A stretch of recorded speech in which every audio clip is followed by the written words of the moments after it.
نشكرك على كل حال ومن أجل كل حال وفي كل حال، لأنك سترتنا أنتنا بسطنا قبلتنا ليك أشفقت علينا وعضدتنا تدبين هذه الساعة. يا رب رحم. من أجل هذا نسأل ونطلب من صلاحك يا محب البشر، امنحنا نكمل هذا اليوم المقدس كل أمحان وكل سلام مع خوفك، كل حسد، كل تجربة، كل فعل الشيطان ومرات الناس أشهر قيام أعداء فينا وظاهرين انزعها عنا عن سائر شعبك من المقدسات الصالحات ونفع فرزقنا. أعطتنا السلطان دوس حياة وعقرب على كل قوات العدو. كريا ليسون تنوشتم بيوتنم بشيرينم ببني ومسواب تتريا تسواب نوموسيوس شيرتي ككليسي بنتني أنجلو شيرتي فارسينوس إتاس مسبين صوتير. السلام لبيت لحمي مدينة الأنبياء الذي ولد فيها المسيح آدمي الثاني. شيريني ماريا تيتشيروم ديس نيسوس تيتاس ميسيناني مبنوتي إبلوغو. شيريني ماري يا خينو شريف وابشرني شيريني ماريا اسما بن فيس وابشر ميخائيل بينشتين عرشي انجلو شيري غبريل بيصوت بن بفايش النوبي. شيرني شيروبيم شيرني سيرافيم شيري دغماتيروني بورانيون هيتني برز بيانتي ثيوتوكوس سواب ماريا شوي صاريه مطلعين بيكوي بولمتين النوبي اسرنو سيروك نمبكيوتنا غاسوس نمبنف ماي سواب جي اف ماسفاك صوتي امون ناينان إرن باسين ربنا صلاة ضابطة كل أمر ربنا مخلصنا يسوع المسيح نصت من صلاة محب البشر. اذكر يا رب يا أنفس عبيدك الذين رقدوا أبانا وأخواتنا. رب رحم. تفضل يا ربنا احنا نفوسهم جميعا في أحضان أبانا القديسين إبراهيم إسحاق ويعقوب. قالوا في موضوع الخضرة ما حفيف النفس النعيم الموضوع الذي هرب من الحزن وكابه وتنوت في نور القديسين. أقسام في الأمر سمتك موعدك الحقيقية غير الكاذبة. هب لهم خيرات معينة ما لم ترى عين ولم يسمع بيوزع ولم يطلع قلب بشر. ما عددت الله لمحب باسمك قدوس أنا ولكم وطلع عبيدك بلو انتقال وإن كان قمت وتفريق بشر لا بزواجا جززا كانوا في هذا العالم أن يسأل عارف ضعف بشر صالح من البشر. اللهم ضبطنا يا رب مع أبيك المسيح نزيل في مسؤول كل أما شاء الشمس مغربها من الشمال آلنا الجانب كل واحد باسمه كل أسمان. تفضل يا رب في الأمون يحب لأنه ليس حتى نسلكت حياتهم من وحدنا على الأرض أما هم يا رب الذين خسروا نفوسهم نحمل أسحق ملكوت السماوات. أما نحن يا رب فهب لنا كمال مسحين نرضيك أمامك. أعطنا يا نصيبا ومراسا معك يا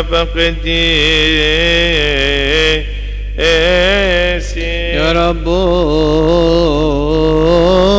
رحم. تفضل يا رب أن تحفظنا في هذه الليلة بغير خطية. مبارك أنت يا رب لا أبدا وزيد بارك اسم القدوس مملوء مجد الأبد آمين. فلتكن رحمتك علينا يا رب كمثل اتكالنا عليك، لأن عين الكل تترجاك، لأنك أنت الذي تعطيهم طعامهم في حين.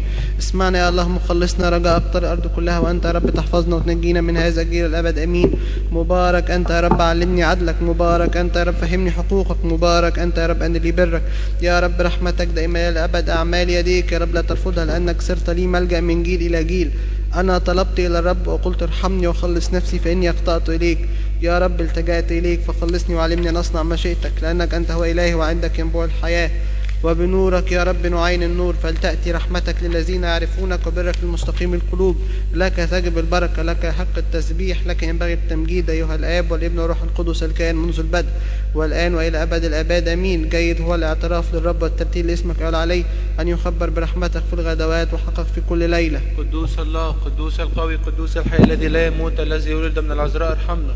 قدوس الله، قدوس القوي، قدوس الحي الذي لا يموت، الذي ولد من العذراء ارحمنا. قدوس الله، قدوس القوي، قدوس الحي الذي لا يموت، الذي ولد من العذراء ارحمنا. المجد للآب والابن والروح القدس الآن وكل أوان إلى دهر الدهور آمين. أيها الثالوث القدوس ارحمنا، أيها الثالوث القدوس ارحمنا، أيها الثالوث القدوس ارحمنا. يا رب اغفر لنا خطايانا، يا رب اغفر لنا أثامنا، يا رب اغفر لنا زلتنا، يا رب افتقد مرضى شعبك، اشفيهم من أجل اسمك القدوس. أبائنا وأخواتنا الذين رقدوا يا رب نعيح نفوسهم. يا من هو بلا خطيئة يا رب ارحمنا، الذي بلا خطيئة يا رب عنا واقبل طلباتنا إليك، لأن لك المجد والعزة والتقديس المثلث. يا رب ارحم، يا رب ارحم، يا رب بارك آمين. أبانا الذي في السماوات ليتقدس اسمك، يأتي ملكوتك، تكن مشيئتك كما في السماء كذلك على الأرض.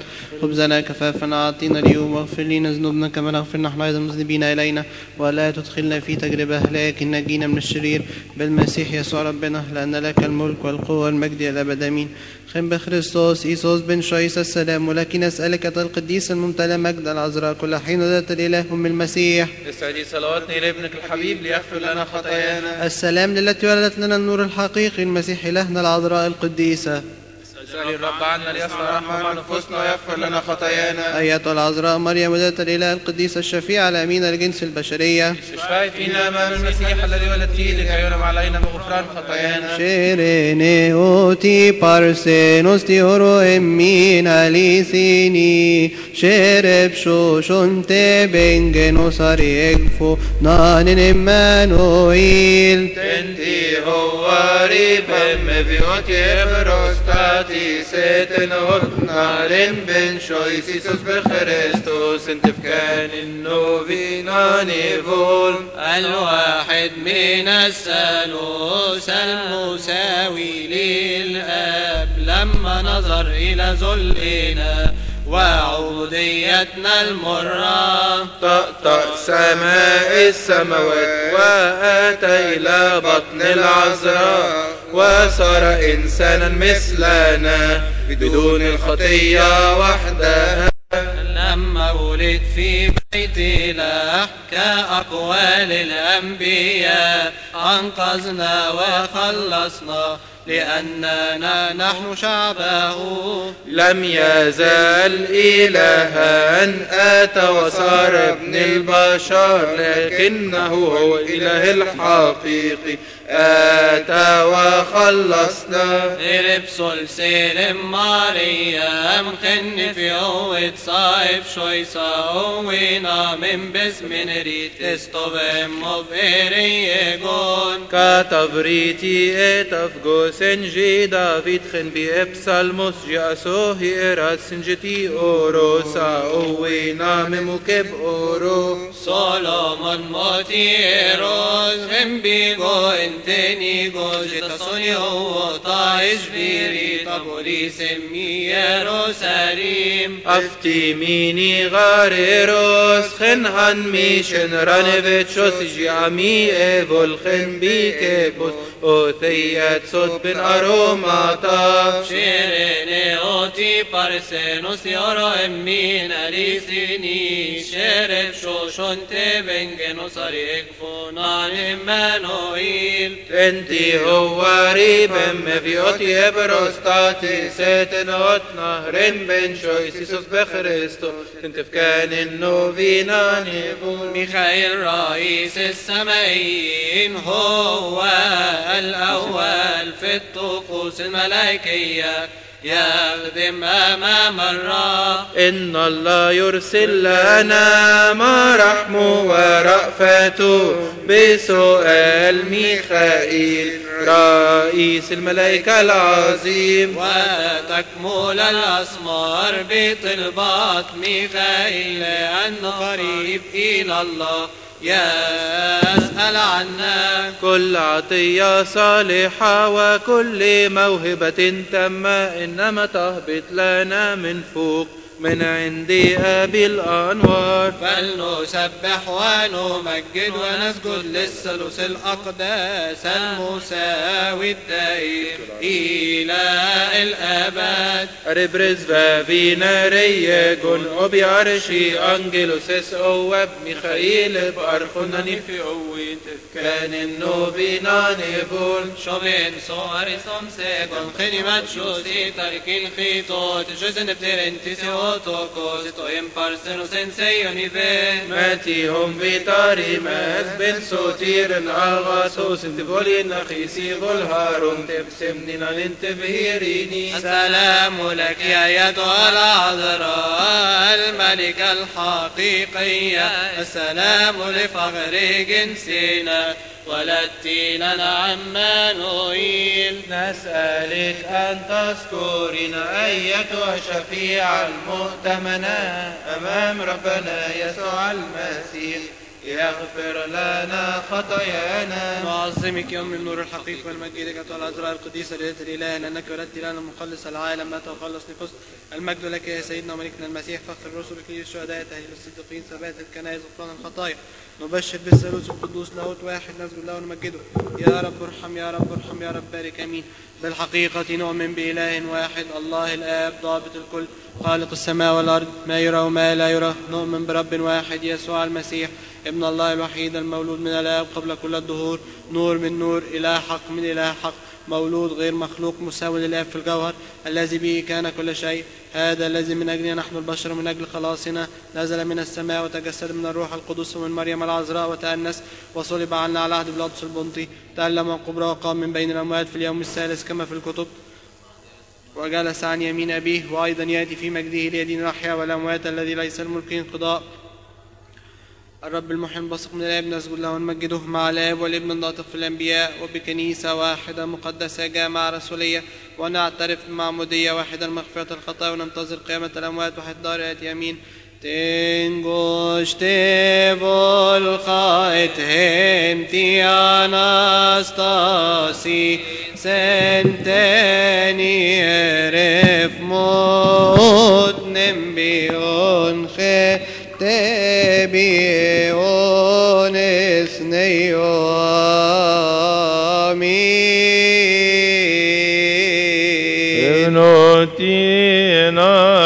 سشون يرون شنهيد خارو آمين تمرون آمين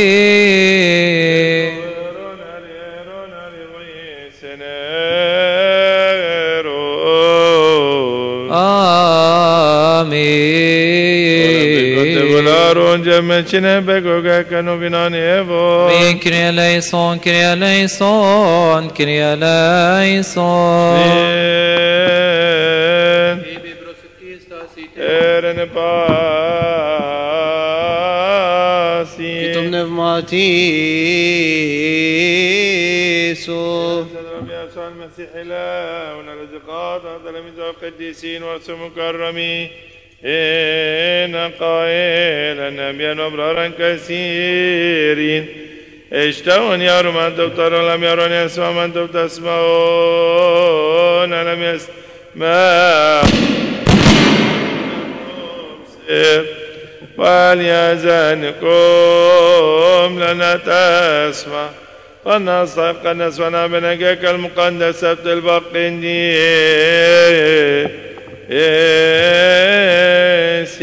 صلوا من أجل الإنجيل المقدس.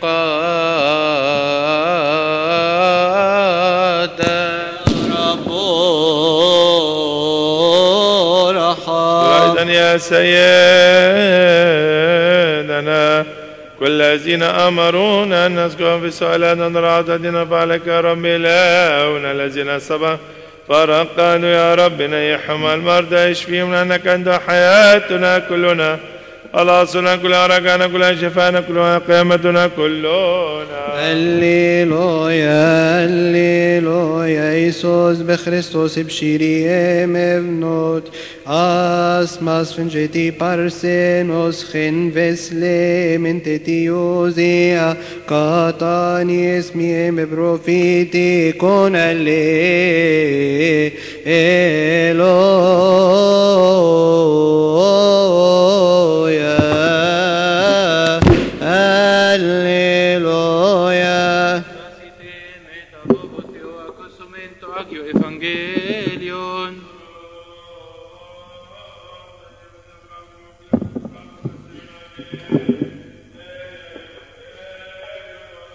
Sasi Kyrie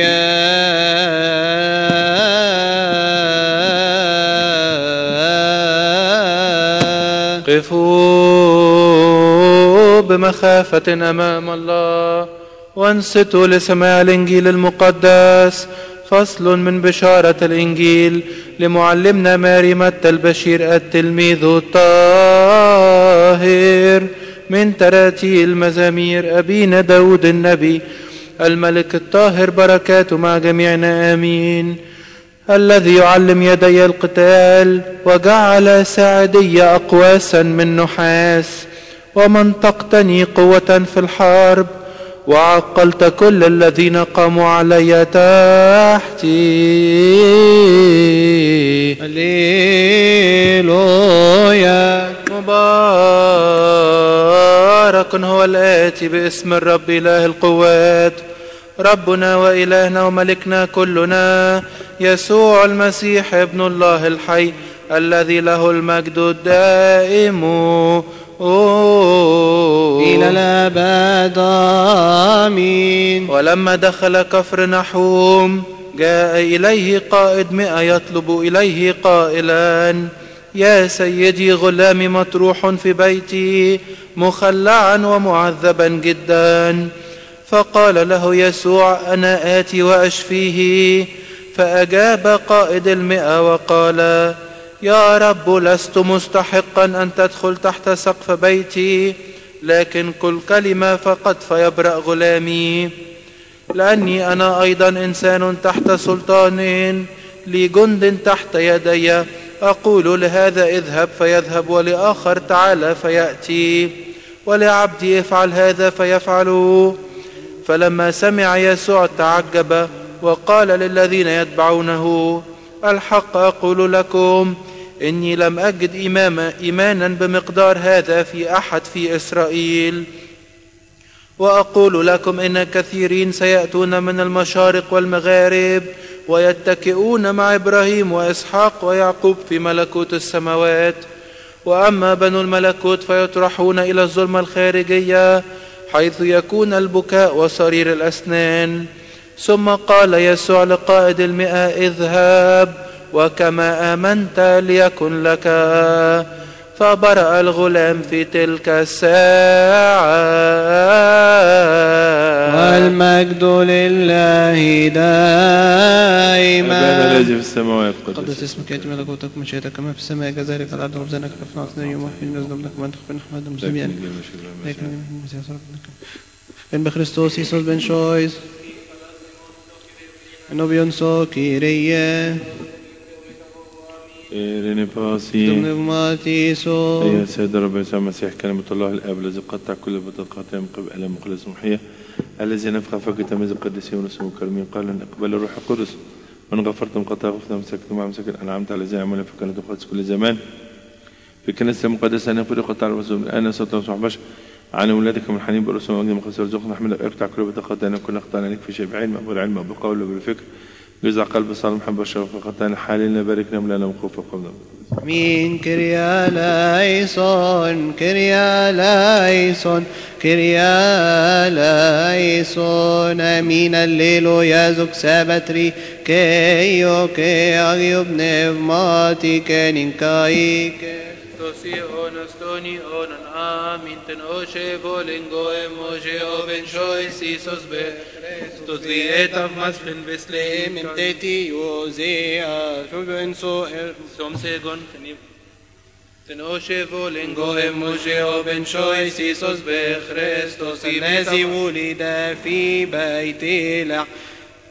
Sotium mono onainan, Kyrie eleison, Kyrie eleison, Kyrie flogison, amines moerois, moerois, timetania coni evol gombi esmo. آمين بخريستوس بالنوتي آمين أساشو. يا ملك السلام أعطنا السلام قرن السلام اغفر لنا خطايانا أن لك ملك وقوة المجد الأبد آمين اللهم اجعلنا مستغنى والشكر يا أبانا الذي في السماوات تقدس اسمك يأتي ملكوتك ومشيئتك في السماء كذلك على الأرض خبزنا كفافنا أعطنا اليوم واغفر لنا ذنوبنا كما نغفر نحن أيضا المذنبين علينا ولا تدخلنا في تجربة لكن نجينا من الشرير بالمسيح يسوع ربنا أن لك الملك والقوة والمجد إلى الأبد آمين.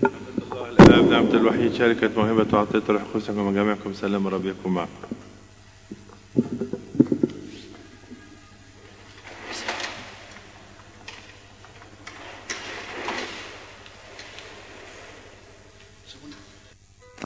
احنا عايزين نتعلم طريقة سيوتوكية الجمعة.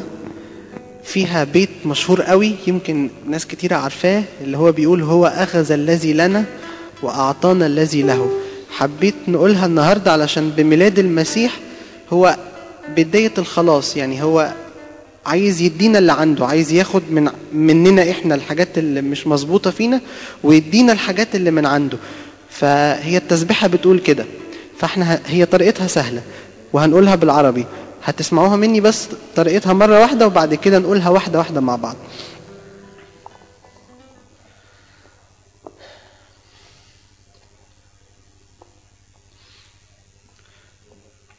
اسمعوا مني كده المرد على بال ما يظبطوا الباوربوينت.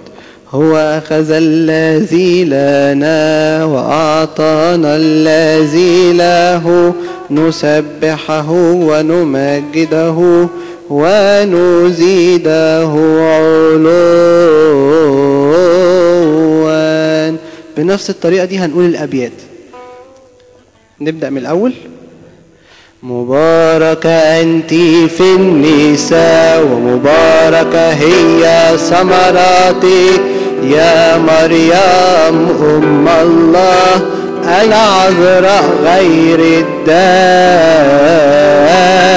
الدانسة لأنه قد أشرقت لنا منك شمس البر والشفاء في جناحيها لأنه الخالق هو أخذ الذي لنا وأعطانا الذي له نسبحه ونمجده ونزيده علوا. تعالوا نقول نفس القطعة دي مرة تانية عشان نحفظ كلماتها حلوة قوي. تعالوا نقول نفس القطعة، هي السيوتوكية متقسمة القطع، احنا عايزين النهاردة نقول القطعة الأولى والتانية بس عشان خاطر الوقت. تعالوا نقول نفس الجزء اللي احنا قلناه ده مرة تانية. مباركة أنت في النساء مباركة هي ثمرتك يا مريم أم الله العذراء غير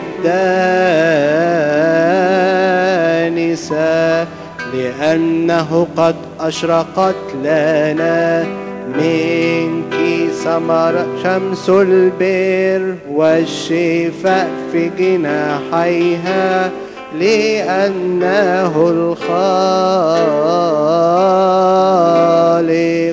هو أخذ الذي لنا وأعطانا الذي له، نسبحه ونمجده ونزيده علوا. مبارك أنت أفضل من السماء، ومكرمة أفضل من الأرض. أنت فقت كل فكر، من يقدر أن يصف كرامتك؟ ليس من يشبهك يا مريم العذراء. الملائكة تكرمك والسرافيم يمجدك،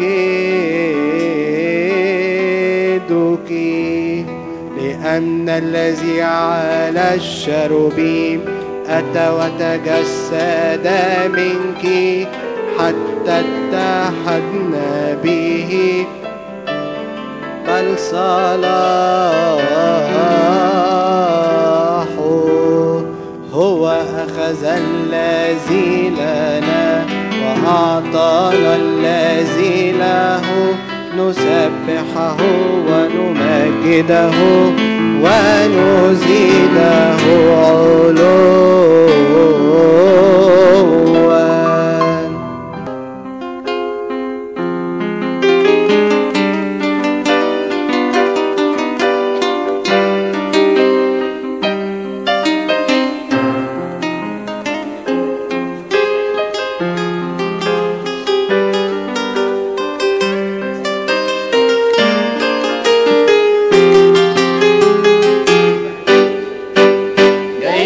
يا يسوع مشتاق اتغير،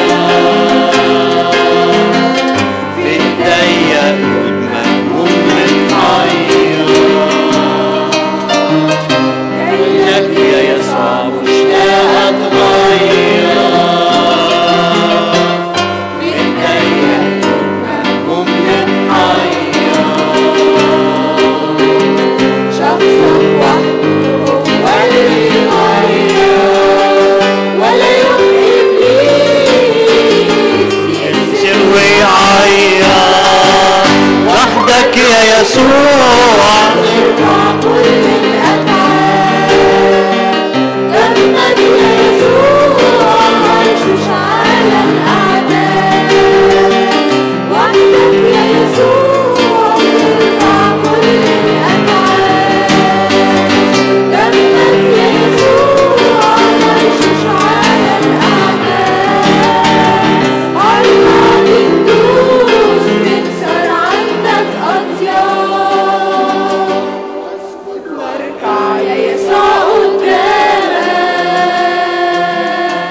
وأنا زي فاطم يجري الأحضان. اسكت واركع يا يسوع قدامك، وانا زي فاطم يجري الاحضان.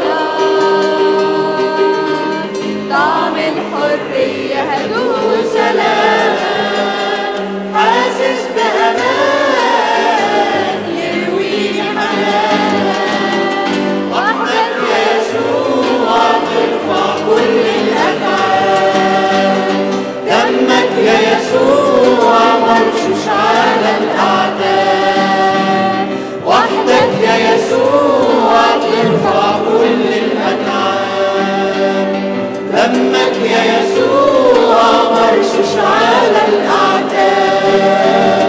عالماضي ندوس نكسر عندك أطياب، بهتف لاسمه وارفع له نشيدي.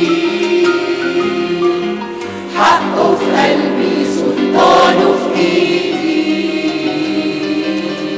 بهتف لاسمه وارفع له نشيدي. حقه في قلبي سلطانه في ايدي. نلت الحرية اليوم يوم عيدي، قلبي فرحان مسرور بيغني. وحدك يا يسوع ترفع كل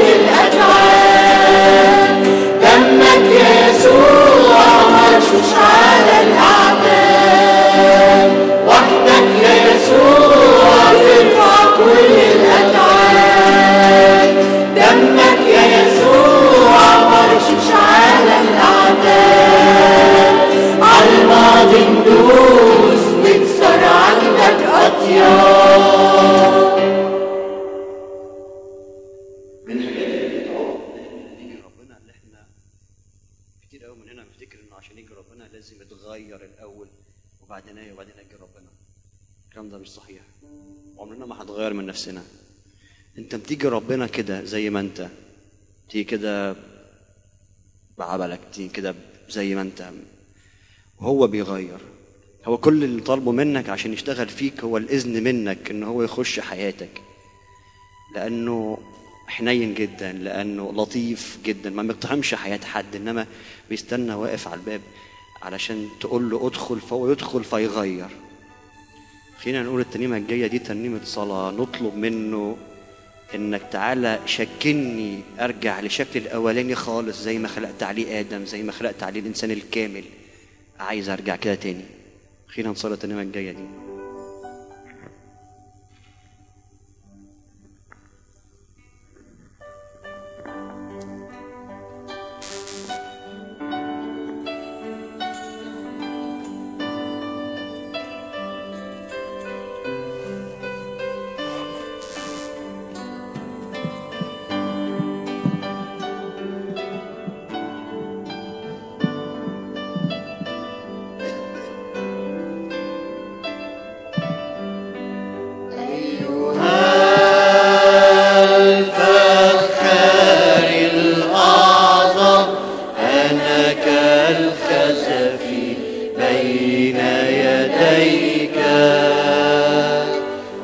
واصنعني وعاء آخر مثل ما يحسن في عينيك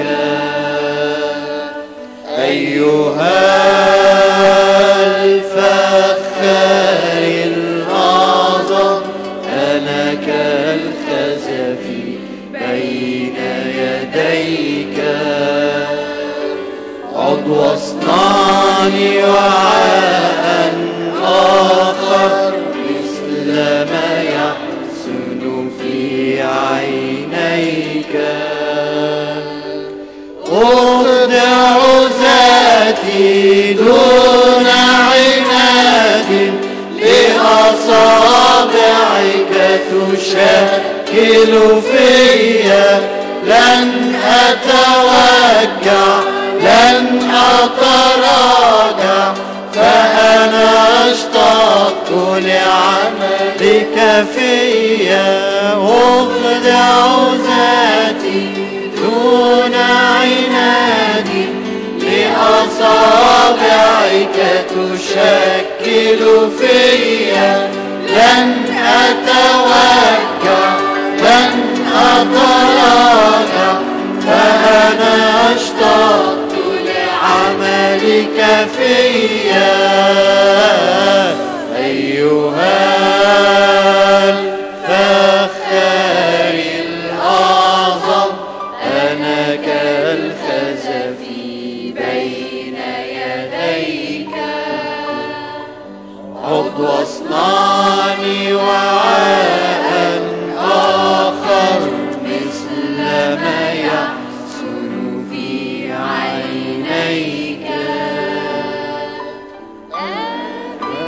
إليك بكل فسادي، ثقتي في نعمتك ويديك. لا لليأس ولا للماضي، قلبي اتجه الآن إليك. آتي إليك بكل فسادي، ثقتي في نعمتك ويديك. لا لليأس ولا للماضي، قلبي اتجه الآن إليك. أيها الفخار الأعظم، أنا كالخزف بين يديك. عد واصنعني وعاء آخر مثل ما يحسن في عينيك.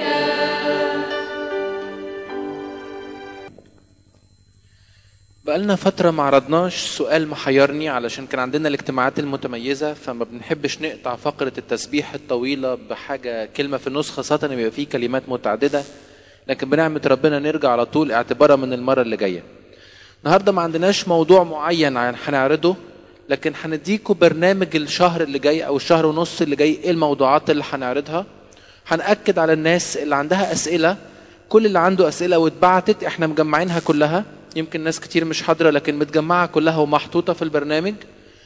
اللي فاته سؤال يعني بعت سؤال وفات اجابته يقدر يبعت لنا على الايميل علشان نقدر نبعت له الرد بتاعه على الايميل بتاعه. اوريدي في ناس بعتت كده وهنبعت لها اعتبارا من الاسبوع دوت الحاجات اللي فاتتها او البرزنتيشنز اللي هم محتاجينها. الفترة اللي جاية هنتكلم على كذا حاجة. الاسبوع اللي جاي هنتكلم عن الاسفار القانونية. جالنا سؤال عن الاسفار القانونية التانية، احنا ليه مش بنصلي بيها وليه مش موجودة في الكتاب المقدس اللي بيتباع في المكتبات العادية، وليه ليها كتاب مستقل وجات ازاي وقصتها ايه. ده موضوع هنتكلم عليه عشان بنتسأل فيه كتير قوي، هي ليه ديت مش بتتقرا وهي دي مش كتاب مقدس؟ لا، دي في انجيلنا وكاملة متكاملة زيها زي اي سفر زي اي اصحاح عادي هنتكلم عليها.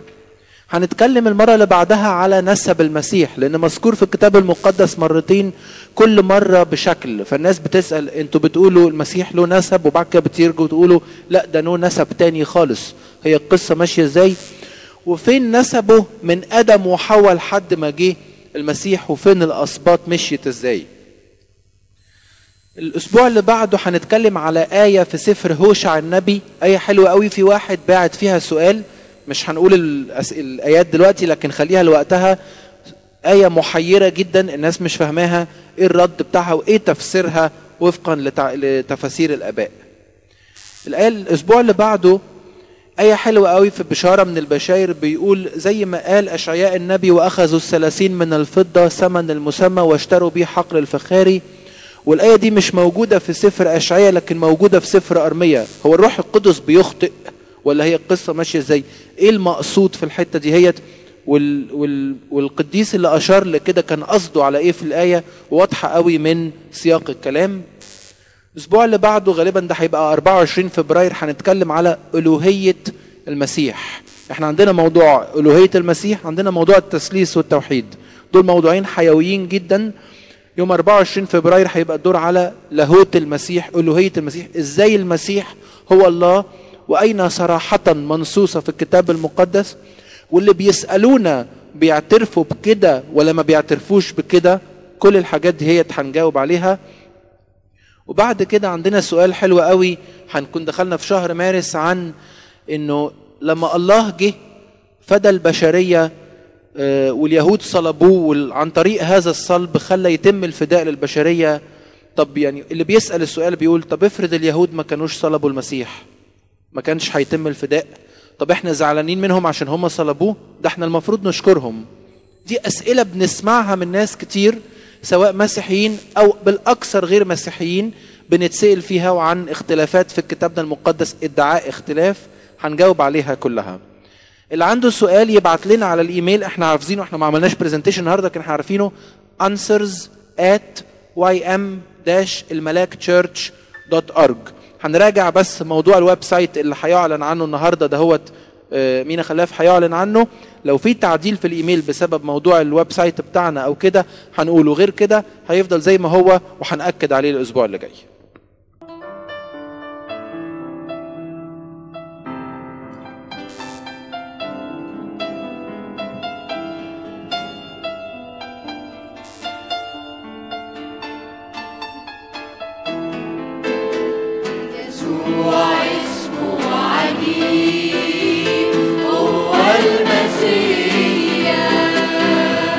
يسوع هو القدير، هو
الخلاص، على الأرض السلام ومسرة لكل الناس، المجد في العلا يسوع جيل الخلاص.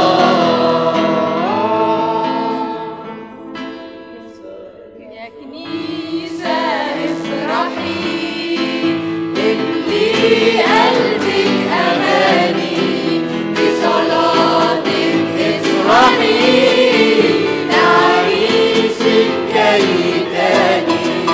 يا كنيسة افرحي، املي قلبك أماني، بصلاتك اسهري، لعريسك جاي تاني. على الأرض السلام ومسرة لكل الناس، المجد في العلا يسوع جيل الخلاص. على الأرض السلام ومسرة لكل الناس، المجد في العلا يسوع جيل الخلاص.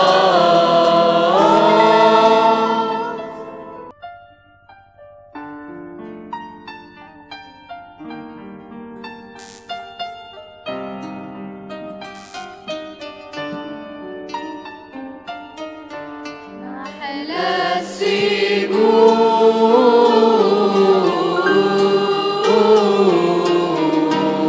أمامك، أنشد بالعود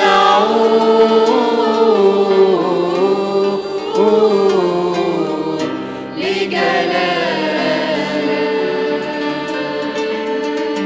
محلى السجود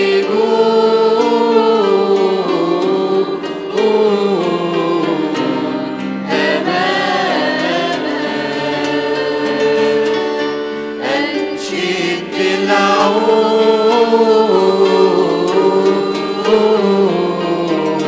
لجلالك. يلي دفعت فيا أغلى الأثمان، ولما قبلتك ربي صار لي سلطان، وانت بترعى حياتي بكل حنان، ما يملك قلبي أمامك غير السجود. محلى السجود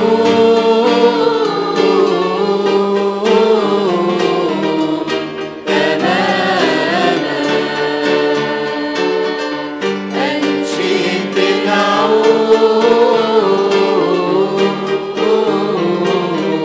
لجلالك. محلى السجود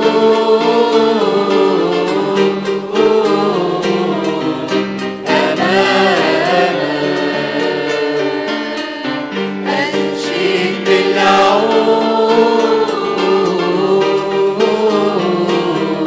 لجلالك. وصوتي ليك هيعلى بهتاف أناشيد، ولأنك عايش فيا أيامي عيد، وبتملى حياتي جنبك بالمواعيد، ما يملك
كلامك وماشي وراك،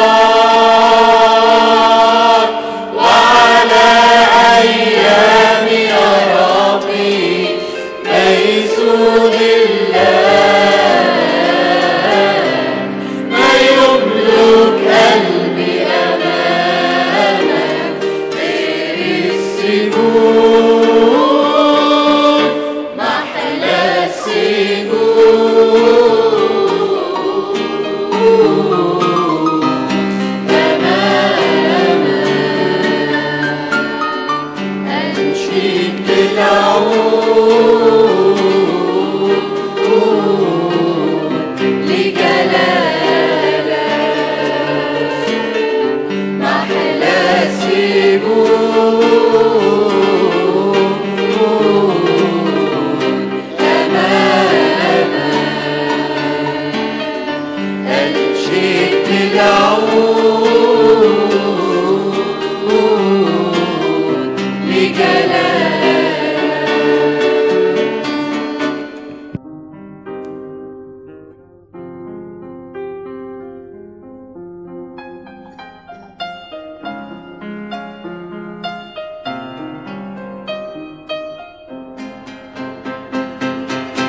غيرت حياتي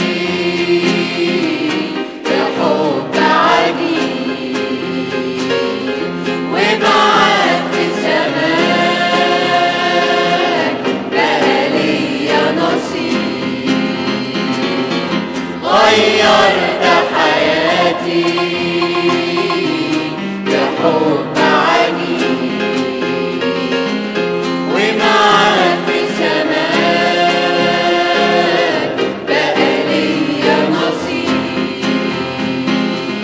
اخترت تجيني وانا وسط انيني، مدت لي ايديك الحلوه وعليك تسبيني، نسيتني الامي رجعت سلامي، وادتني فرحه وبهجه ومشيت قدامي، ومشيت قدامي.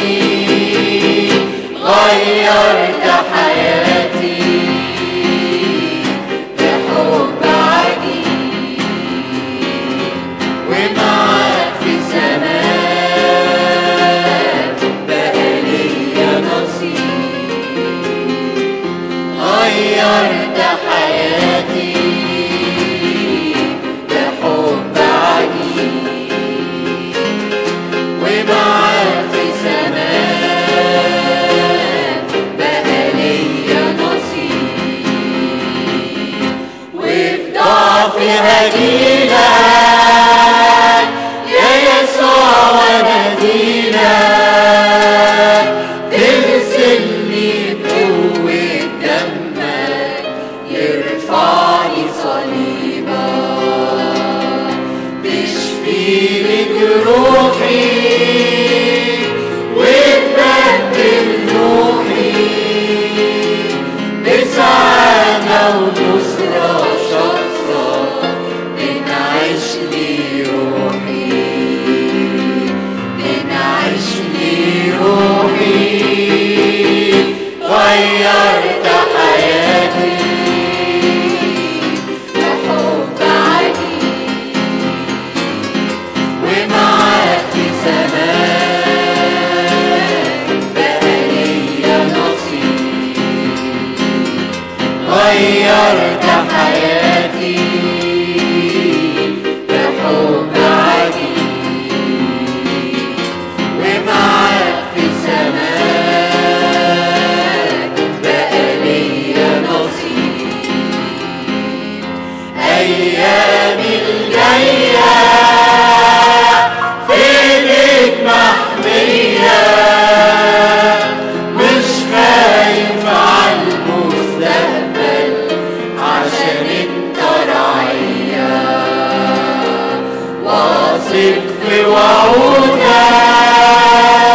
ملازمني وجودك، وحياتي انت غامرها بالخير من جودك، بالخير من جودك. غيرت حياتي بحب عجيب، ومعاك في السماء بقى ليا نصيب. غيرت حياتي بحب عجيب، ومعاك في السماء بقى ليا نصيب. أنا النهارده جاي يشهد ربنا إنه صالح عن اختبار. يشهد إن ربنا صالح ومش بيسلمنا لإرادتنا ولا مشيئتنا اللي ممكن إحنا بنكون بيها نأذي نفسنا. صالح يعني لا يخرج منه شر. صالح يعني لو اديتنا حياتك وقلت له أنا عايز أتغير، هيغيرك بحبه. هتلمس حب ما عرفتوش قبل كده. هتعرف إني في الوقت إن الدنيا كلها بتبقى ضدك وإنت متهيألك إن هم معاك، بيفضل يسوع بس هو اللي عارف مصلحتك، هو اللي عارف طريقك، هو اللي بيرعاك. هو قال عن نفسه كده راعي صالح. صالح يعني لا يخرج منه شر. إحنا بنظلم ربنا كتير، من نرجع ليه الحاجات كتيرة في حياتنا، أي حزن أي كآبة نرجع لربنا. ربنا بعيد كل البعد عن الحاجات دي.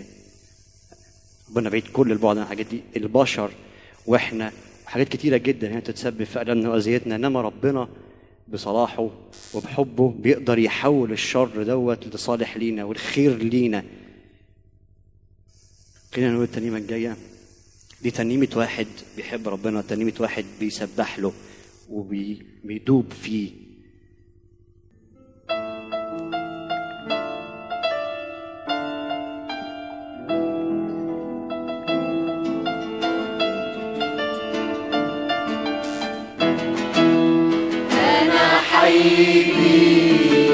يا شمس الحياة متكون من تراب وروحي في الإله. أنا حيدي يا شمس الحياة متكون من تراب وروحي في الإله. يا من صنعتني وسكنت فيا بيشدني من أرضي للسماء. يا من صنعتني سكنت فيا بيشدني من أرضي للسماء. ويا محلى تسبح إنسان سابح لله في مرآة شايف واحد رايح لله. يا محلى تسبح إنسان سابح لله في مرآة شايف واحد رايح لله. شيء جواه بيزيد ويفيد ويقول الله يا الله يا الله. شهيقي وزفيري مرهون باسمك، تكويني ومصيري موجود بكلمتك. شهيقي وزفيري مرهون باسمك، تكويني ومصيري موجود بكلمتك. قل لي أنا بحبك ألاقيني كل عنك، واما ترجعني ليا ارجع واشتاق لقربك. قل لي انا بحبك الاقيني كل عنك، واما ترجعني ليا ارجع واشتاق لقربك. يا محلى تسبح انسان سامح لله في مرآة شايف واحد رايح لله. يا محلى تسبح إنسان سامح لله في مرآة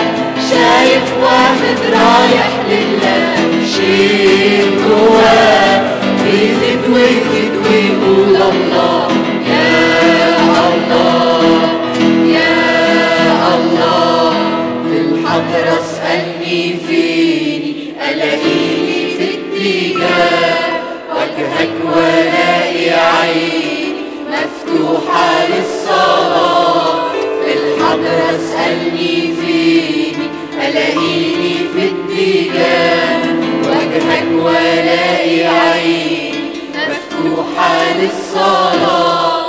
مطرح ما القلب ساكن أسكن على رجاء تتغير الأماكن والبس سكن السماء.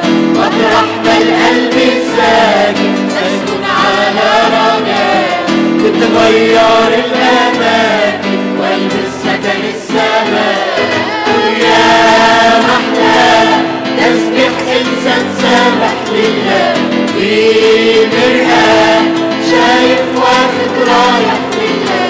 يا محلى تسبح إنسان سابح لله في مرآة شايف واخد رايح لله. شيء جواه بيزيد ويفيد ويقول الله يا الله يا الله. بنسافر بيا نورك وادوب في الرحلة شيء من الحق في حضورك يشبعني في الطريق. ويسافر بيا نورك وادوب في الرحلة شيء من الحق في حضورك يشبعني في الطريق. واهم وانا تغني في دواير من ديار يرقص قلبي وكأني طفل في ايد بابا. واهم وانا بغني في دواير من ديار يرقص قلبي وكأني طفل في ايد بابا. يا محلى تسبح إنسان سابح لله في مرآة شايف واخد رايح لله. يا محلى تسبح إنسان سابح لله في مرآة شايف واخد رايح لله. شيء جواه بيزيد ويفيد ويقول الله يا الله يا الله. حبك عاملني كائن بيعيش عالحب فيه ويتدفى المهابة ويروح بمخافة ليه. حبك عملني كائن بيعيش عالحب فيه ويتدفى المهابة ويروح بمخافة ليه. جمراتك تحمي قلب العابد من أي موت لما يريدك ويقبل يموت حب في سكوت. جمراتك تحمي قلب العابد من أي موت لما يريدك ويقبل يموت حب في سكوت. يا محلى تسبح إنسان سامح لله في مرآة شايف واخد رايح لله.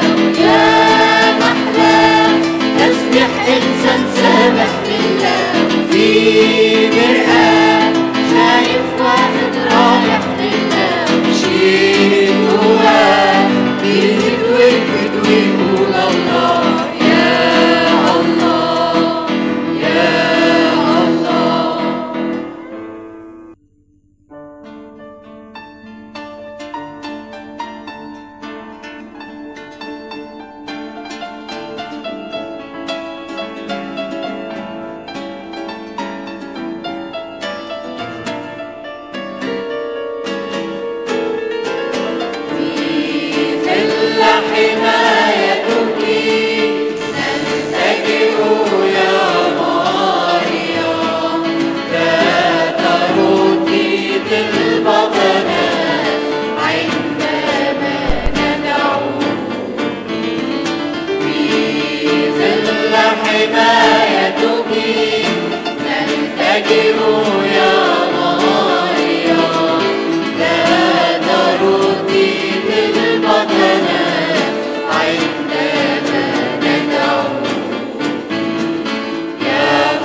طلبتنا عندما ندعوك اشفعي في شعبي صلي كل حين يطلبون ابني بروح البنين في ظل حمايتك نلتجئ يا مريم لا تردي طلبتنا عندما ندعوك يا أم المسيح نور في الظلام يا أحلى عطية أعطتنا السلام في ظل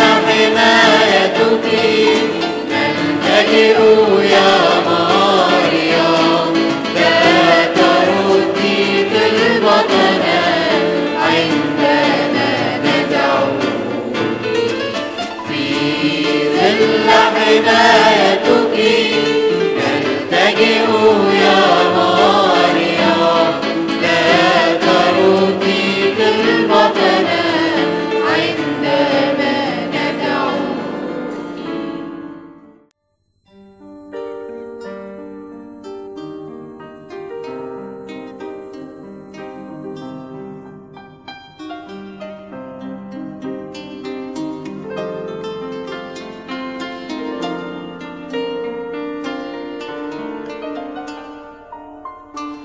طوباك يا مريم يا صهرون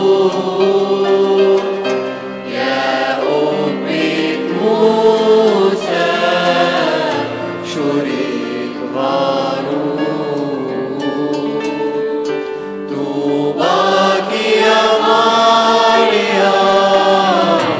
يا صهرون يا أمة موسى شريك هارون مجدك يا مريم أعظم من السماء ولدت لنا المخلص وأعطاني كل ولدت لنا المخلص وأعطاك كل بهاء طوباك يا مريم يا صهرون يا أمة موسى شريك هارون طوباك يا مريم يا صهرون يا أمة موسى شريك هارون مجدك يا مريم فوق السماء عليك على الشاربين وأيضا على السرافين عليك على الشاربين وأيضا على السرافين طوباك يا مريم يا صهرون يا أمة موسى شريك هارون طوباك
أبانا الذي في السماوات قدس اسمك، يأتي ملكوتك ومشيئتك في السماء كذلك على الأرض. خبزنا كفافنا أعطينا اليوم، واغفر لنا ذنوبنا كما نغفر نحن أيضا المذنبين إلينا، ولا تدخلنا في تجربة لكن نجنا الشر بالمسيح يسوع ربنا. أنا لك الملك والمجد الأبد آمين.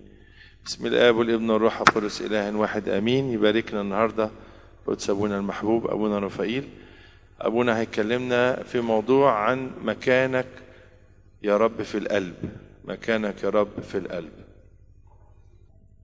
بسم الله والابن والروح القدس الاله الواحد امين. تحل علينا نعمته وبركته الان وكل اوان رضاه الدهور كلها امين. نهنئكم جميعا بعيد ميلاد فدينا ومخلصنا رب المجد يسوع المسيح.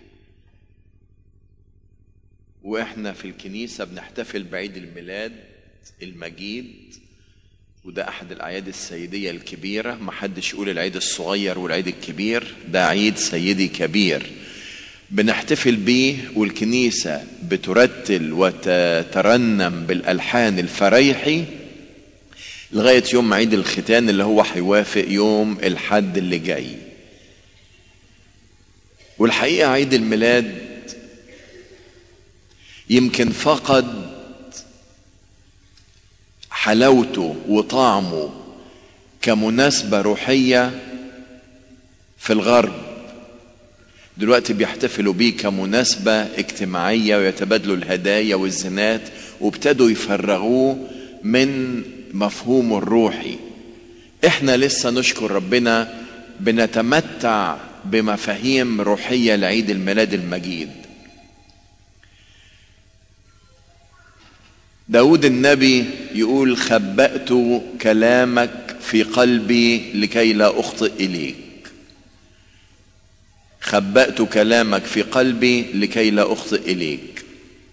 في شخصيات كتيرة كانت متواجدة ومحيطة بحادثة الميلاد، وهذه الشخصيات كلها كان لها موقف من كلمة ربنا، وبناء على هذا الموقف كان عندهم سواء استنارة روحية أو كان عندهم عمى روحي في استقبال حادث الميلاد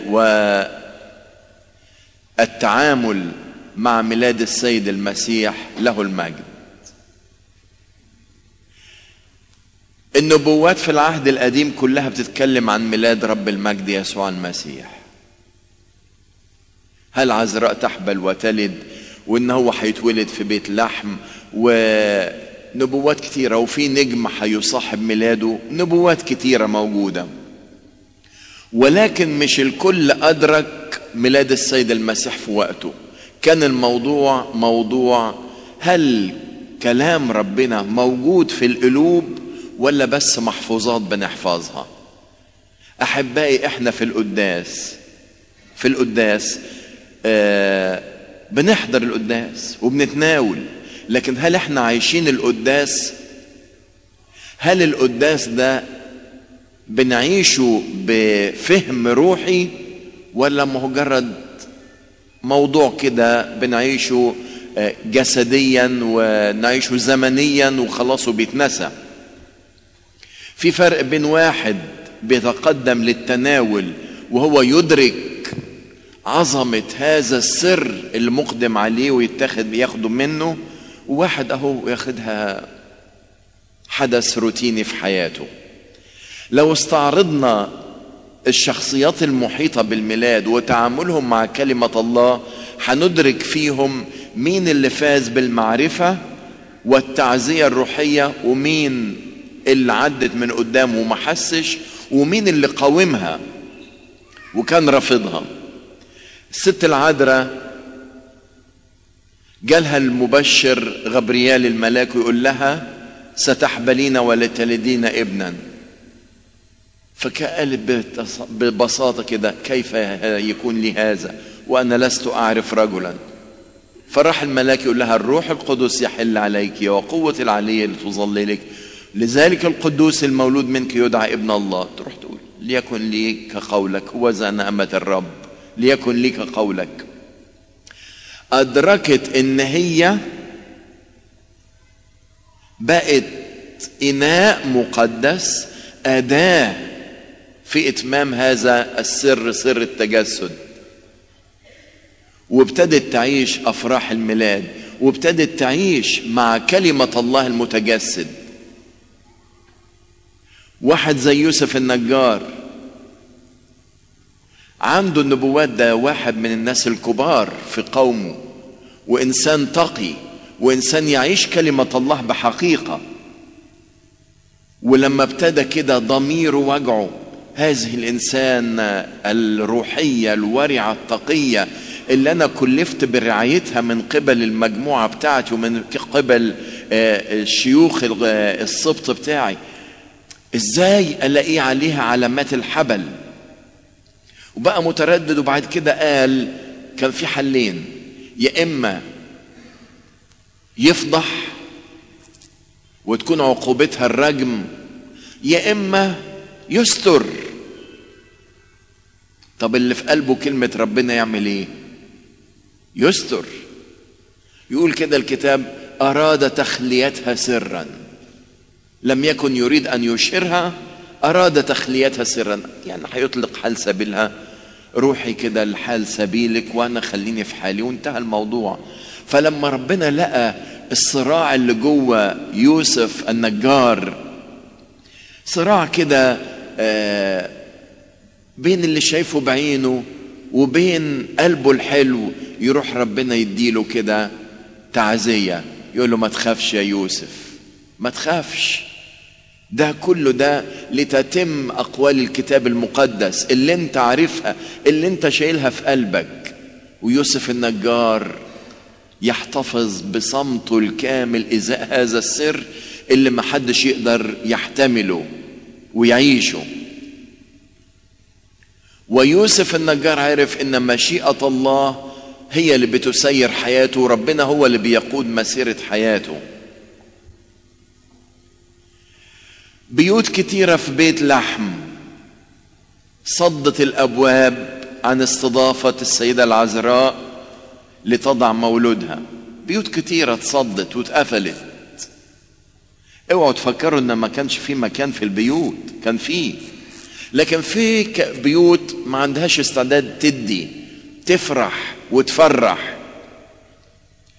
اوعى تكون في اعيادك وفي افراحك تنسى الناس الغرباء والنزلاء والناس المنسيين، لان العذراء دي كانت غريبة ونزيلة غريبة في بيت لحم، وكان في بيوت كتيرة ممكن تأويها، ولكن الكل صد بقسوة قلب رغم ان الظروف كتيرة.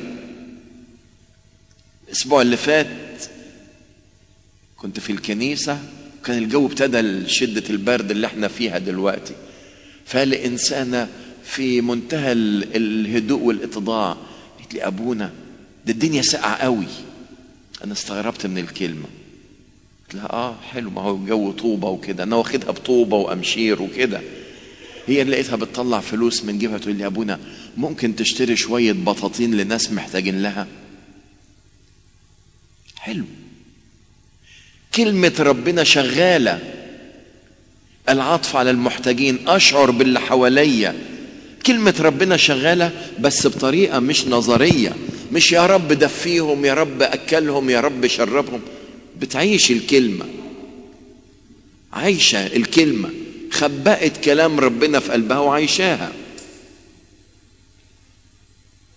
في كتير يعيشون كلمة الله، وفي كتير يعرفوا كلمة الله ولكن كمعرفتهم بالجرائد أو بأي كتاب آخر يطالعونه. في أحبائي الرعاة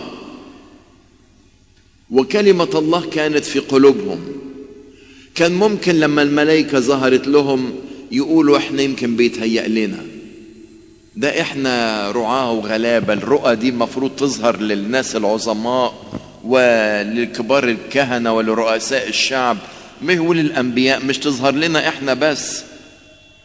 ولكن لأنهم كانوا أمناء وكانوا عايشين الأمانة حتى في شغلهم، الأمانة دي حتى في شغلهم، لأن الرعاة دول ممكن يكونوا أجيرين، واحد مستأجر علشان يقوم برعاية القطيع لحساب صاحب القطيع، ولكن الرعاة دول نظرا لأمانتهم وتدقيقهم، زي ما أي واحد فينا لما يكون بيشتغل وعنده أمانة، الإنسان ابن ربنا اللي كلمة ربنا شغالة جواه تلاقيه يعمل بالكلمة، حياته كلمة، أمانته يكون كن أمينا إلى الموت، في شغلك، في حياتك، في اجتماعياتك، في دراستك، في كل نواحي حياتك، في حياتك الروحية، في علاقتك بربنا، كن أمينا إلى الموت.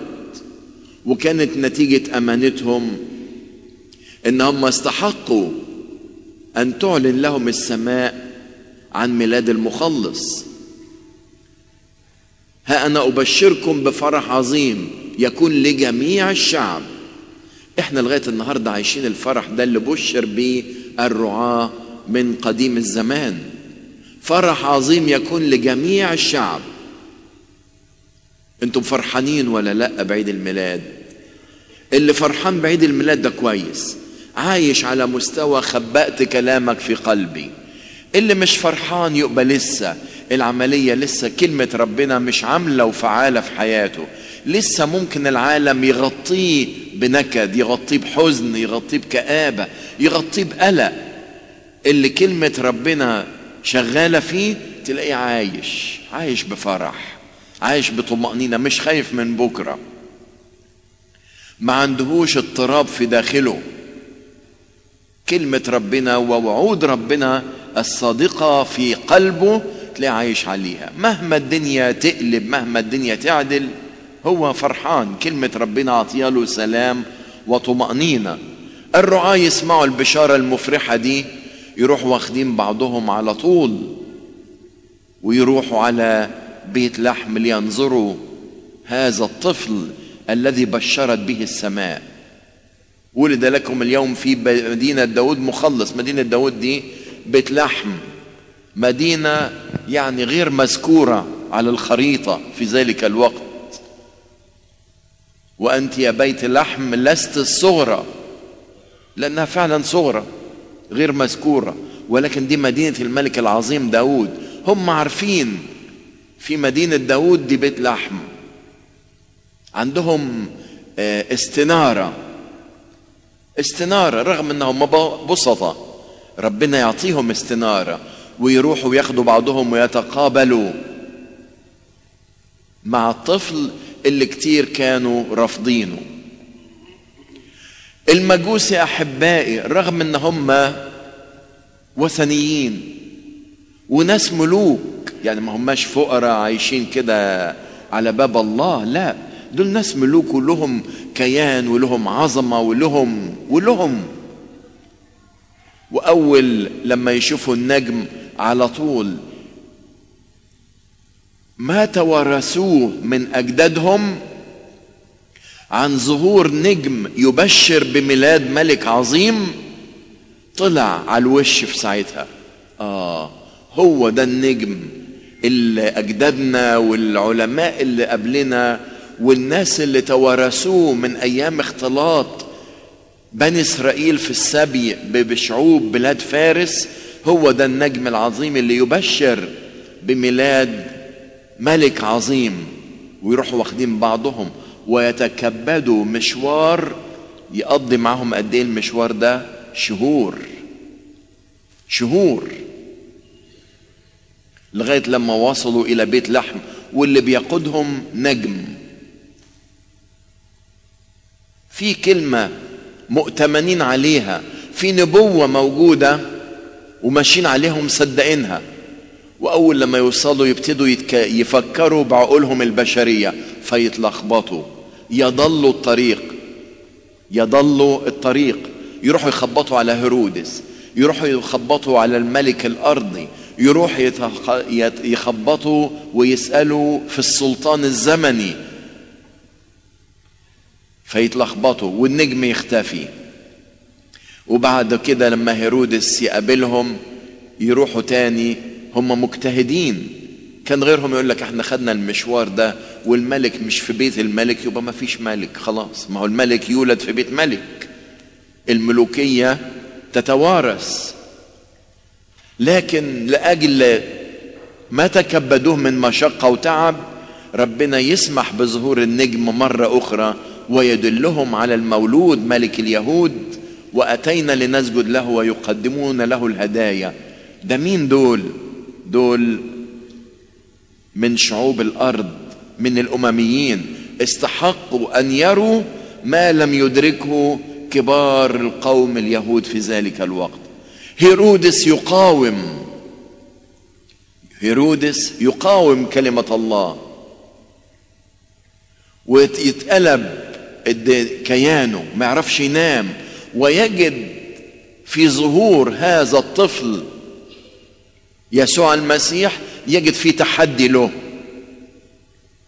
ممكن أنا أحبائي يكون لي نفس الموقف من كلمة الله. ممكن الواحد يتحدى كلمة الله. ممكن الواحد، صدقوني، ولو كل واحد فينا راجع كلامه وراجع نفسه وقاس نفسه بمواقف كتيرة، يلاقي نفسه أحيانا بيتشكك في كلام الله ويتحدى كلام الله. ياما كتير بيرفضوا الإيمان والاعتراف بأن اللي بنتناوله على الجسد ده هو جسد على المذبح، هو جسد المسيح ودمه. يقول لك لا، اصنعوا هذا لذكري، ده حاجة للذكرى. وينسوا خذوا كلوا هذا هو جسدي، خذوا اشربوا هذا هو دمي، من يأكل جسدي ويشرب دمي يحيا إلى الأبد، جسدي مأكل حق ودمي مشرب حق. كل ده يقول لك لا لا لا لا، استحالة. لغاية النهاردة ناس لا تستطيع أن تعي عظيم هو سر التقوى الله ظهر في الجسد. عظيم هو سر التقوى الله ظهر الجسد. المسيح تجسد، كلمة الله تجسد. مش الكل يقدر يتقبلها، لأنه مش الكل قلوبه مفتوحة، مش كل قلوبه مدركة إن وعود الله صادقة وتتحقق في حياتنا. هيرودس ياخد الموضوع بتحدي. أنا ممكن لو الروح القدس اللي في داخلي ابتدى يوخز ضميري، يقول لي مثلا وفيها ايه ما تسامح اللي اساء اليك؟ فيها ايه يعني لما تتنازل؟ كرامتك يعني تهانت قدام الناس وقدام المجموعة اللي انت كنت فيها. وفيها ايه لما تسامح؟ بقدر طاقتكم سالموا جميع الناس. الواحد يقول لك لا، ازاي؟ ده انا اموت هذا الشعور اللي في داخلي، اموت صوت الروح القدس اللي في داخلي وتحداه، وانا هاخد حق بايدي. واللي ضربني بالقلم اضربه مش عارف بكرباج. ما هو ده برضو شغل هيرودس، ان هو يتحدى كلمة الله وياخد منها موقف عدائي.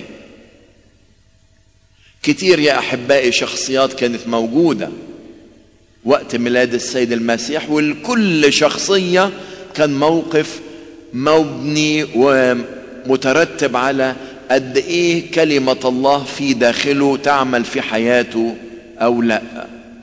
تعالوا نراجع نفسنا يا أحبائي. هل كلمة الله تعمل في قلبي وأنا عايش بيها، ولا هي الموضوع ساعة لقلبك وساعة لربك؟ في ناس كتيرة يدخلوا الكنيسة بمنتهى التقوى والورع والخشوع والوداعة وآخر روحانية وآخر كده يعني تصرفات فيها كده شكل أولاد الله، ولكن بيعتبر نفسه أعطى حقه لربنا ان هو حضر له ساعة قداس ولا حاجة، وبقية الوقت عايش للعالم. بقية الوقت عايش للعالم. ده في البعض مثلا يجي ليلة العيد علشان يرضي ضميره، يقول لك هنزل ارشم الصليب، وينزل في الكنيسة يرشم الصليب وينور له شمعة، واخد بالك، وبعد كده يحتفل بعيد الميلاد احتفال بعيد كل البعد عن ان هو واحد عايش فعلا في كلمة الله ويدرك كلمة الله، وان هو عايش في مخافة الله. أنا منهم، ممكن أكون منهم، ممكن أقول أنا كنت منهم، ولكن من الآن هاخد موقف جديد. مش هيكون عندي الثنائية والازدواجية دي في شخصيتي. أنا عايز أعيش كلمة ربنا في داخلي، وعايز أعيش كلمة ربنا في خارجي، ليرى الناس أعمالكم الحسنة. هيروها فين؟ بره في المجتمع، مش بس في الكنيسة، مش بس في مخدع الصلاة. في واحد تلاقيه في اجتماع الصلاة متهلل وفرحان وقلبه كده طاير فوق، جميل وحلو، لكن يا ترى لما بقعد في مخدعي أنا الخاص في البيت بيكون لي نفس التقوى ونفس الحماس ونفس الفرحة ونفس كده القلب المليان واللي بيغلي بالفرح وبالتسبيح وبالترتيل وبالطلبة والتوبة والانسحاق؟ هنا المحك يا أحبائي. هل أنا بعيش بطريقتين، طريقة للعالم وطريقة مع نفسي وطريقة قدام ربنا؟ اللي عايش بكلمة الله ومستمر بيتغذى بها باستمرار وعلى اتصال سري بكلمة الله، تبقى كلمة الله حية وفعالة في كل مكان يتوجد فيه. أقيس نفسي، هل أنا في كل مكان بتحط فيه بكون صادق؟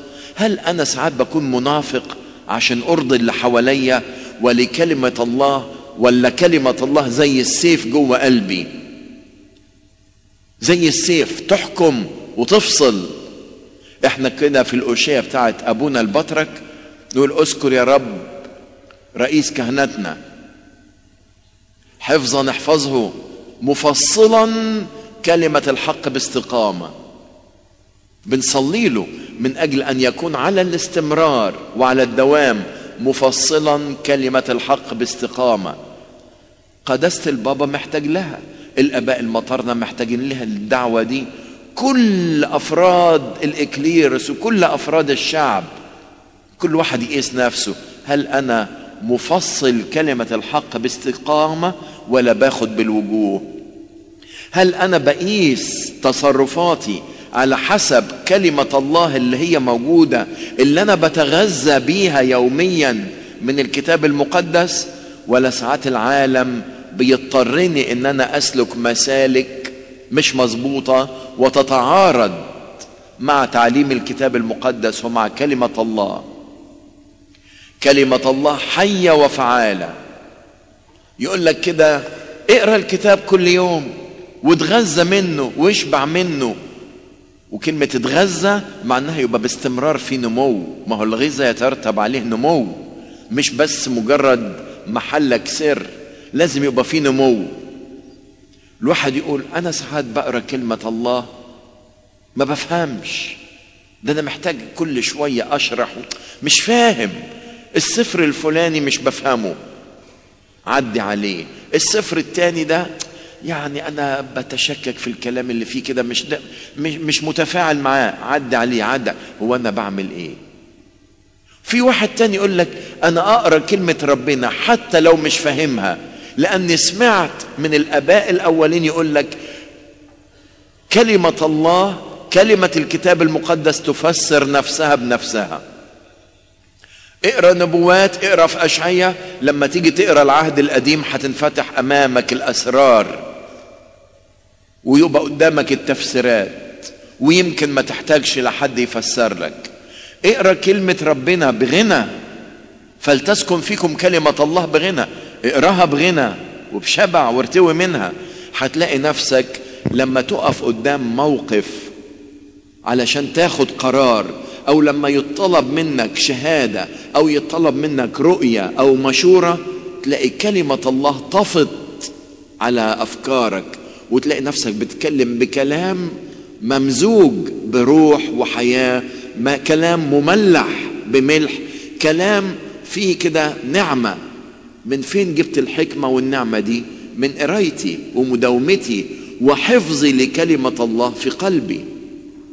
محتاجين يا أحبائي إن احنا نعيش كلمة الله على المستوى الفعلي، على مستوى التنفيذ، على مستوى العشرة اليومية، على مستوى الست العذراء. الست العذراء كانت إنسانة بسيطة، كانت سنها أصغر من سن أي واحد في اللي موجودين فينا، ما كانش عندها الإمكانيات المتاحة قدامنا من تسجيلات وسيديهات وعظات ونت واجتماعات روحية وخلوات روحية ونبذات روحية وترانيم روحية وحاجات كتيرة قدامنا. الست العذراء ما كانش عندها كل ده، ولكن كان كلمة الله تعمل في داخلها، مش معطلة. ما هو في واحد كلمة ربنا في داخله لكنها معطلة لأسباب كتيرة: ضعف، نفاق، إرضاء للعالم، شهوة مكسب أرضي، جري وراء منصب ولا رزق ولا أي حاجة، أو خوف. ممكن الواحد يسكت ويكتم الكلمة في قلبه عن خوف وضعف. الست العذراء ما كانتش كده. الست العذراء كده كانت عايشة الكلمة مظبوط، عايشة بيها بكيانها، ومحدش يمكن كان بيفسر لها في الوقت ده، ولكن كانت ملائكة الله تزورها. عشان كده نلاقي في لما الملاك للعذراء ظهر، الملاك ظهر لها يقول لك فاضطربت، مش لأجل ظهور الملاك، فاضطربت بسبب الكلام، لأن الكلام استيعابه صعب كبشر، كواحدة إنسانة صعبة. يوحي لنا هذا الموقف إن العذراء كانت معتادة على ظهور الملائكة. زكريا يضطرب لما يظهر له الملاك، أي واحد فينا يضطرب لما يظهر له الملاك، لكن العذراء لم تضطرب بظهور الملائكة لأنها معتادة على ظهور الملائكة. آبائنا القديسين اللي عندهم رؤى وعندهم عمق روحي وعشرة حلوة مع ربنا، نبص نلاقي كلمة الله تعمل فيهم، كلمة الله تعمل فيهم. نلاقي أنبياء العهد القديم ييجوا يفسروا كلمة الله للأنبا بشوي الرجل الكامل حبيب مخلصنا الصالح، لأي واحد طالب كلمة ربنا. محتاجين يا أحبائي إن احنا نراجع ونؤكد وننتبه ما مركز كلمة الله في قلبي. هل هي مجرد كده قراءة؟ هل مجرد كلام حلو؟ هل مجرد أنا برتاح لما أقرأ كلمة ربنا؟ هل مجرد إن هو حكمة؟ غاندي لما جابوا له كلمة الكتاب المقدس قالوا له خد اقرأ وقول لنا إيه رأيك في الكتاب ده. أرى ويقول إيه؟ ياه، ده كلام عظيم جدا. ده اللي ينفذ هذا الكلام يرتقي إلى مرتبة الألوهية، ما يبقاش إنسان فعلا. اللي ينفذ كلمة الله يرتقي إلى مستوى تاني غير مستوى البشر، لأنه وصية إلهية وحكمة إلهية وتعليم إلهية. سمعت أحد الناس الأفاضل،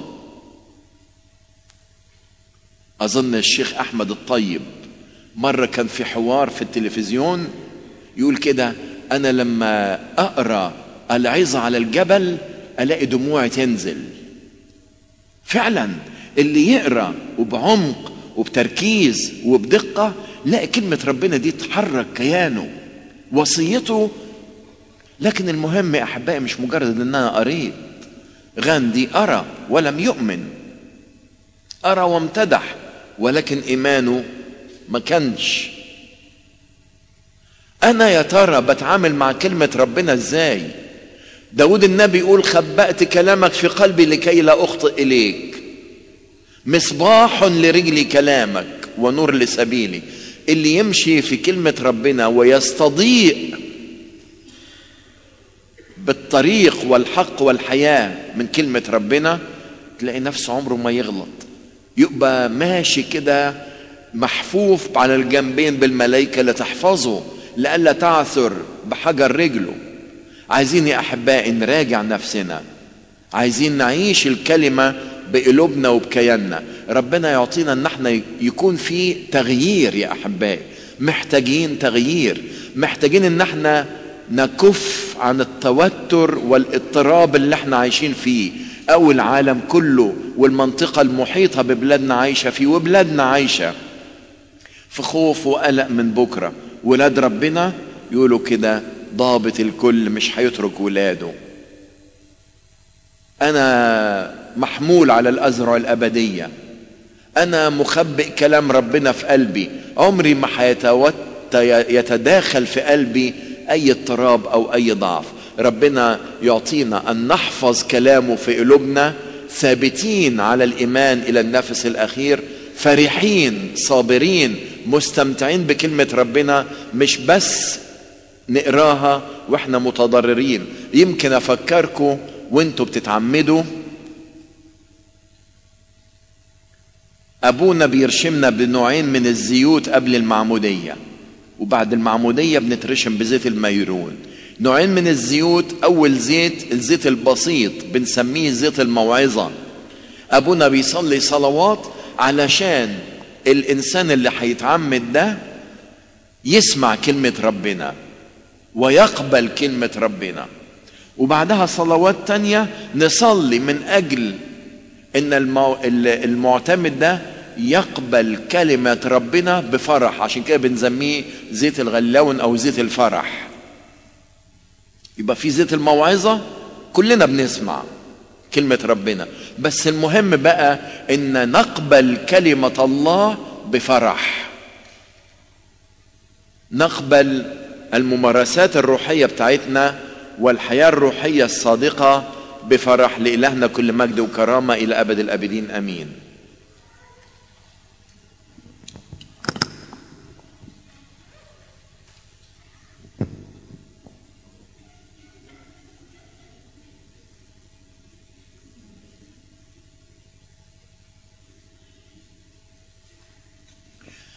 في سؤال: هل جلوس القهوة، المفروض المقاهي مش القهوة، مفيش حد بيجلس على القهوة يعني، هل جلوس القهوة خطية رغم اني مش بعمل حاجة غلط او بشرب اي حاجة لا تليق؟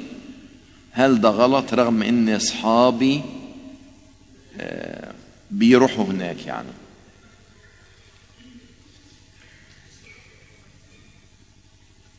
كل الأشياء تحل لي ولكن ليست كل الأشياء توافق. إيه رأيكم؟ هل يليق بابن ملك أو رئيس البلاد يقعد على قهوة؟ يليق؟ هل يليق ابن ملك يجي على عربية فول في الشارع بتعمل سندوتشات ولا كشري ويجي يطلب واحد كشري؟ رغم انه حاجة مش غلط، انا ما بقولش ان ده غلط، لكن لما نشوف ابن ملك بيعمل كده نقول ايه ده؟ ابن الملك بيعمل كده؟ ده حاجة. ثانيا، هي القعدة على القهوة بيكون ايه الهدف منها؟ تمضية وقتل الوقت. يا ترى بيتكلموا في امور إيجابية لما بيقعدوا على القهوة؟ أقول لك على حاجة، اقرأ كتابك المقدس واعمل قانونك الروحي واصنع محبة واصنع عمل خير، وإذا بقى عندك وقت روح قضيه على شاي وعلى قهوة وعلى نسكافيه كمان. من الواحد كده لما يدخل في عمق، زي واحد يقول لك هل سماع الأغاني حرام؟ الموضوع مش حرام وحلال، قلبك مشغول بإيه؟ بتفكر في إيه؟ اشتياقاتك إيه؟ في واحد يتلذذ إن هو يقول مديحة للعذراء، يقول الله العذراء بتقول جميع الأجيال تطوبني، أنا أعمل مديحة للعذراء. وفي واحد يقول لك أسمع لي أغنية كده حلوة تفرفشني وتروقني وتهيصني. أنا ما أقدرش أقول له حرام وبئس المصير وستذهب إلى جهنم بسبب الأغنية اللي سمعتها. ولكن قلبك مشغول بايه؟ ايش سياقاتك جواها ايه؟ وبعد كده تعالى واعزمني معاك على القهوة اللي هتروح. لإلهنا المجد الدائم إلى الأبد أمين. نشكر ربنا من أجل صوته لينا ومن أجل كلمات النعمة اللي الروح القدس بعتها لينا تدخل في قلب كل واحد فينا وتأتي بالثمر المرجو 30 و60 و100. الخميس اللي جاي هيبقى ليلة عيد الغطاس، فبنصلي القداس الخميس اللي جاي. احنا هنا في الكنيسة بنبدأ من الساعة 6. والجمعة الخميس طبعا ده هيبقى برامون استعداد في صوم ما فيهوش أكل سمك. يوم الجمعة خلاص بقى مش هيبقى فيه قداس، احنا صلينا قداس بالليل. والجمعة هتغطسوا يعني عيد الغطاس مع أهاليكم وتتغدوا بالليل. هيبقى فيه اجتماع شغالين عادي. الناس كتير قالوا لي طب هنعمل ايه في الغطاس بالليل؟ انتوا هتقفلوا اجتماع ليه؟ مش هنقفل الاجتماع، تعالوا هنا بالليل هيكون درس كتاب هيبقى حلو قوي قوي قوي. اجتماعنا شغال عادي خالص خالص خالص. هيبقى معانا ابونا اثناسيوس في درس الكتاب المره اللي جايه جمعه بالليل. دي حاجه تانية، اليوم الروحي اللي هنعمله في نص السنه هنعمله يوم السبت 4/2. السبت 4/2 وموضوعه تقدر تقول لا. موضوعه كده لا الحاجات كتير. احنا لما وزعنا عليكم ورق وطلبنا منكم عايزين ايه المواضيع، جات لنا نسبة المواضيع اكثر من 85%. ناس مش عارفة تنتصر على حاجات كتير قوي، يعني بمعنى اوضح مش قادرين يقولوا لا. فاحنا بنسألكم السؤال، تقدر تقول لا؟ في ناس تقول اقدر اقول لا، في ناس تقول لك ما اقدرش. تعالى اسمع في اليوم ده ايه هل تقدر تقول لا، والتفاصيل توزع الورق المره الجايه. المره الجايه الورق بالدعاوي بكل حاجه بالتفاصيل يعني كلها من المره الجايه. الحجز هيبدا من المره الجايه. ده موضوع مهم قوي اقوله لكم. بعد كده مين هقول لكم كام موضوع. كام واحد من اللي موجودين معانا مشترك معانا في جروب الشباب؟ يرفع ايده لو سمحتوا. جروب الشباب بتاع الكنيسة هنا الايه بتاع الفيسبوك. كام واحد يرفع ايده؟ اوكي. انتوا عارفين ان الجروب اتسرق؟ عندكم خبر بالموضوع ده؟ في ناس سرقوه ودلوقتي بقى الادمنز ناس اسلاميين سلفيين. انتوا من لطفكم ومحبتكم برحبتوا بيهم وقلت لهم وماله ومش وماله وحاجات لطيفة او زي كده. بدوا هم يقولوا اسئلة احنا مش عارفين نرد، في ناس مش عارفة ترد او في ناس بترد يروحوا مسحين البوست الرد بتاعهم يعني. بس يا جماعة احنا فتحنا جروب جديد، بس كل الناس تطلع من الجروب ده نمرة 1 فورا. نمرة 2 الخدام هيطلعوا الأسئلة اللي اتسألت، فكل الأسئلة هتتجمع وهرد على كل الأسئلة ديت. وفي واحد بس هيخش معاهم يقول لهم انه لو تسمح اسمع بقى الرد 1 2 3 10 100 اهو. كل الناس تطلع، لأن ده مش طريقة تعامل. الناس بيتعاملوا بطريقة غلط خالص، اللي بيها ناس وقعت في تشكيك مش فاهمة. لأن احنا في مننا شباب مش قاري مش دارس مش عارف. عشان كده لو سمحتم كل واحد يبلغ اصحابه بسرعة انا عايز الجروب ده يفضل. طب الجروب ده كان مستهدف لأن في 10,000 شاب استهدف ونجح استهدافهم فيه. أنا بقول ده للخير. الجروب الجديد هينزل على الشاشة، هنخش فيه بدل 10,000 20,000 ويبقى جروب روحي قوي جدا. وبنعمة ربنا الأمور هتختلف خالص. بس بسرعة لو سمحتم بلغوا بعض كله يطلع من الجروب. ومهمة الرد على الأسئلة، محدش يستفز حد. يعني انتش عارف ترد فانت طالع يقول اللي يقوله كل ده مردود عليه. فقط هديكوا لستة كتب موجودة في المكتبات حطوها بس. كتاب اسمه شبهات وهمية حول الكتاب المقدس، في رد على كل الأسئلة دي. اللي أنا أقول له أسئلة أصعب منها والرد بتاعها. يعني اقول له اسئله عن الكتاب المقدس عندي صعبه جدا، هو كان يتمنى يسالها والرد بتاعها. الكلام مردود عليه بقالنا زمن، سنين طويله طويله طويله. الدور باقي علينا احنا بقى ان احنا نزيل اميتنا في الكتاب المقدس وفي مسيحيتنا. وبنعمه ربنا المره الجايه هتاخدوا الميعاد مظبوط بتاع اللاهوت الدفاعي يوم كذا الساعه كذا، وهنعمل سلسله. المره الجايه هتاخدوا المواعيد كلها بنعمه ربنا. الخدام اتفقوا ورتبنا في ترتيب على القصه دي.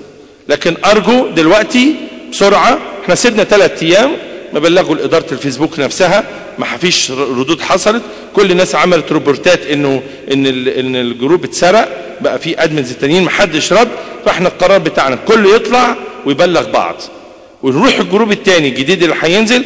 بس لو تسمح اما تدخل اصحابك لازم يكون اصحابك متاكد منهم، ما احناش عايزين يحصل نوع من انواع التاني الهاكينج عليك كده يعني.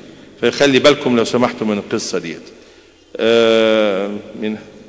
في عندنا ليله الصلاه اللي فاتت اللي عملناها يوم 30/12 وحضرها عدد كبير قوي اكتر من 700 واحد من الحاضرين. في ناس حضروا معانا بالتاكيد، والناس انبسطت جدا جدا وتشجعنا قوي قوي وخدنا بركات غير عاديه. والحاح الناس ان احنا نكررها مره كل شهر، قلنا نخليها مره كل شهر ونص. الليله اللي جايه هتبقى يوم 10/2. مين حضر معانا ليله الصلاه اللي فاتت يرفع ايده؟ عدد كبير. المره الجايه هتكون الجمعه 10/2. الجمعه 10/2 هيكون معانا ابونا داود جبره في الاجتماع، وهيكمل معانا ليله الصلاه. وهنبدا ليله الصلاه الساعه 10:30 بعد ما نريح ساعه، باهداف جديده حلوه قوي طول الليل لغايه الساعه 4 ل 6 قداس. ده هيبقى في نص السنه، فطبعا الناس برضو عندها وقت، او الناس اللي عندها اشغال بيبقوا اجازه السبت. هتبقى لطيفه قوي، نتشجع قوي. في ناس بتوع الفيديو هيعملوا كليبات عليه، نشجع بعض باهداف جديده ونقول لبعض. ان كنا المره اللي فاتت الكنيسه مليانه، فانا متاكد ان الكنيسه والمقصوره وكلنا هنصلي. ناس زعلانه ان الليله كانت خلصت، واول مره اشوف الناس كلها واقفين على حيلهم من الساعه 11 ل 10 ل 6 صباحا. محدش غفل غير الفترات اللي بقول فيها الكلمه ال5 دقائق الاهداف. ناس بتقعد وبعد كده بتقوم. منتهى النشاط ومنتهى القوه. احنا حالنا هينتهض بالصلاه، والناس هتتوب بالصلاه، وهنعرف مسيحنا بالصلاه. فنتشجع على الليله اللي جايه اللي هي يوم 10/2.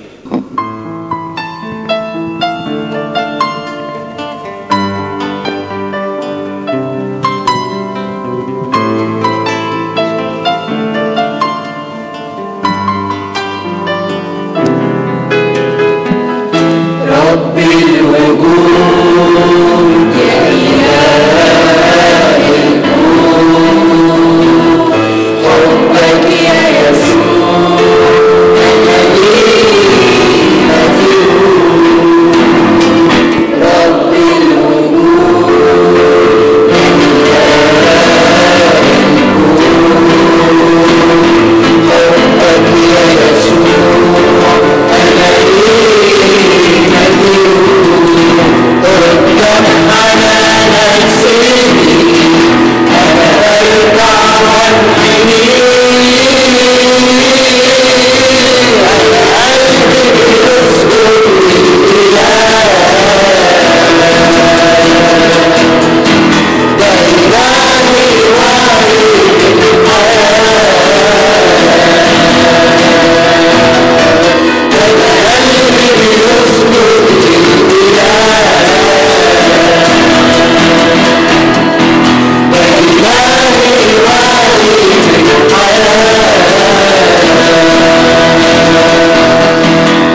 قلبي بيسجد للإله،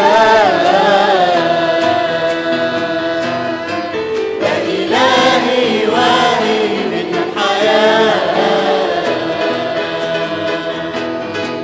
أنا قلبي بيسجد للإله،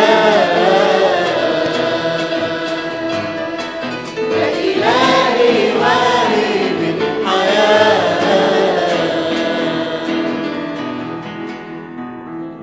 بسم الآب والابن والروح القدس الإله الواحد آمين. ربنا وإلهنا وحبيبنا يسوع، يا رب نشكرك لأنك إلهنا وإنك أبونا. يا رب احنا ولادك واقفين نقول لك إنك مكانك جوه قلبنا. أنت اللي وهبتنا الحياة، أنت اللي وهبتنا الأبدية، أنت اللي نشلتنا من ضعف، أنت اللي غفرت لنا خطيتنا، أنت اللي ردتنا على صورتك الحلوة، أنت اللي حبتنا يا رب وإحنا بعاد عنك، أنت اللي جبتنا يا رب من أعماق الخطية، ويا رب خطفتنا من ايد ابليس ودخلتنا حضنك، ودخلتنا يا رب كنيستك، ودخلتنا يا رب ابناء ليك، وفتحت احضانك لينا زي ما عملت مع الابن الضال، وردتنا ليك وقبلتنا فرحا وقبلتنا.